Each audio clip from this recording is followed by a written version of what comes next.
भारत आज global stage पर soft power, diplomacy और रीजनल पार्टनरशिप्स के जरिए अपना दबदबा धीरे धीरे बढ़ा रहा है, लेकिन रास्ते में चैलेंजेस भी हैं।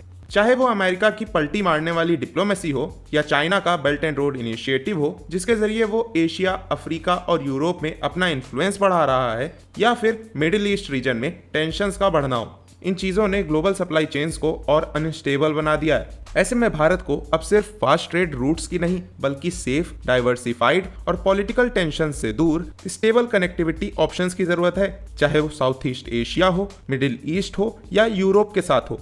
और इस गोल को हासिल करने के लिए भारत कई सारी डायरेक्शंस में काम भी कर रहा है। और बंधु, यहीं पे एंट्री होती है उस देश की जो इसमें भारत की हेल्प कर सकता है, उज्बेकिस्तान। ये देश वैसे तो सेंट्रल एशिया का एक लैंड लॉक्ड देश है, मतलब इसका खुद का समुद्र के साथ कोई डायरेक्ट कनेक्शन नहीं है, लेकिन इसकी लोकेशन और पॉलिटिकल टाइज ऐसे हैं कि ये भारत के लिए एक इम्पोर्टेंट लिंक बन जाता है, खासकर यूरोप को ध्यान में रख के।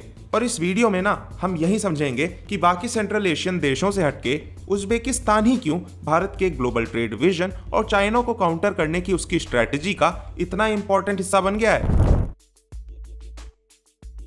भारत में उज्बेकिस्तान के एम्बेसडर सरदार रुस्तम बेव की माने तो उज्बेकिस्तान एक काफी अट्रैक्टिव इन्वेस्टमेंट डेस्टिनेशन बन रहा है। साथ ही CIS रीजन का एक बड़ा इंडस्ट्रियल हब भी है, जहां उज्बेकिस्तान इंडियन कंपनीज को land, support infrastructure, tax benefits और चीप पावर ऑफर कर रहा है।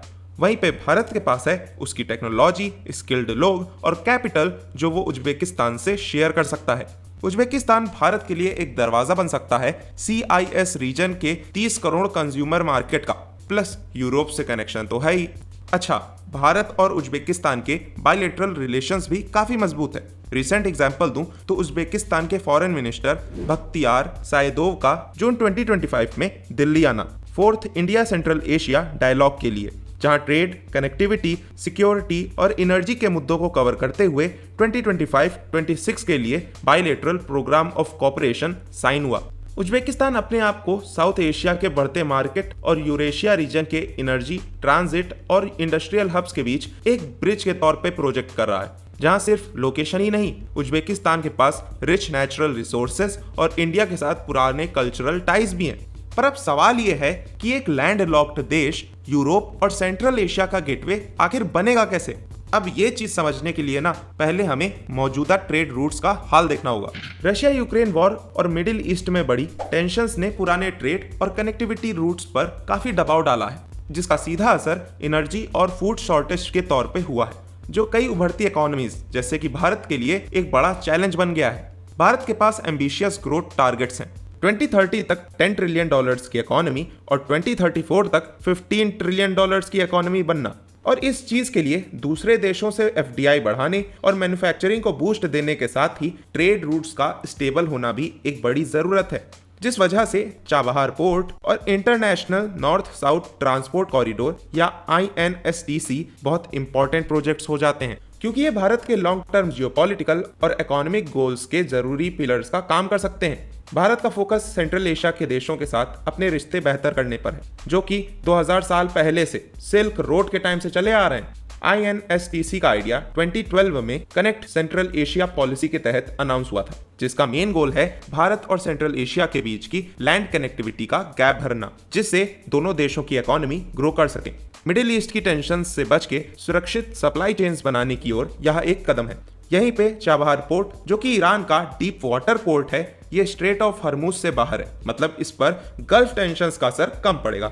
और तो और भारत से निकलने वाली कंटेनर शिप्स यहाँ 2 दिन से कम में पहुंच सकती हैं। इस पोर्ट का पोटेंशियल ये है कि ये भारत को central Asia, southern Caucasus, Europe और रशिया से कनेक्ट करेगा INSTC के जरिए, जहां INSTC पूरा होने पर एक 7200 किलोमीटर्स का मल्टी मॉडल नेटवर्क होगा, जो सुएज कैनाल के मुकाबले 40% तेज और 30% सस्ता होगा।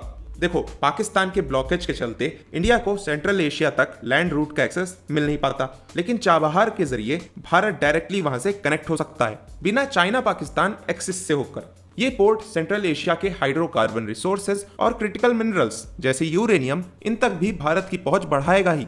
पर बंधु, बात वही है ना कि इस सब में उज्बेकिस्तान का आखिर रोल क्या है? चलो समझते हैं। 1991 में जब सोवियत यूनियन टूटा और 5 सेंट्रल एशियन देश बने जिसमें उज्बेकिस्तान भी था, भारत ने तुरंत इन देशों के साथ अपने डिप्लोमेटिक टाइज बनाए और फाइनेंशियल हेल्प भी दी।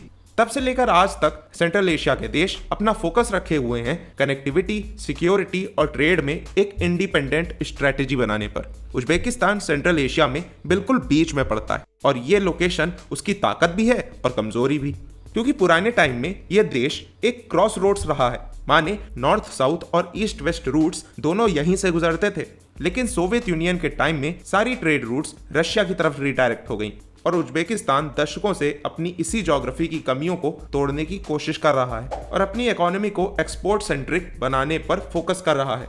ऐसे में उज्बेकिस्तान या बाकी सेंट्रल एशियन देशों का फोकस साउथ एशिया और इंडिया के साथ अपना लिंक स्ट्रॉन्ग करने पर है, जहां भारत उनके लिए एक बड़ा मार्केट है, साथ ही टेक्नोलॉजी और इन्वेस्टमेंट का सोर्स भी है और फ्यूचर में एक एक्सपोर्ट हब भी बन सकता है। सितंबर 2024 में ताशकंद विजिट के दौरान भारत और उज्बेकिस्तान ने बायलैटरल इन्वेस्टमेंट ट्रीटी साइन किया था और उसके बाद उज्बेकिस्तान ने अपना पहला कार्गो भारत भेजा वाया INSTC। उज्बेकिस्तान के साथ साथ बाकी सेंट्रल एशियन देश भी चाबहार पोर्ट को लेकर काफी होपफुल हैं, स्पेशली भारत ईरान के बीच चाबहार पोर्ट को ऑपरेट करने के लिए हुई 10 साल की डील के बाद से, जहां INSTC और चाबहार पोर्ट इन देशों के लिए लाइफ लाइन जैसे हो सकते हैं, जिससे वो चाइना और रशिया पर अपनी डिपेंडेंसी कम करके जियोपॉलिटिकल रिस्क को कम कर पाएंगे। साथ ही उन्हें एक्सेस मिलेगा साउथ एशिया, मिडिल ईस्ट और बाकी मार्केट्स तक। लेकिन बंधु, इस सब में सिर्फ उज्बेकिस्तान की लोकेशन ही उसे खास नहीं बनाती, बल्कि दुनिया में हो रहे पॉलिटिकल बदलाव भी इसमें इंपॉर्टेंट रोल प्ले कर रहे हैं। पर अब सवाल है कैसे?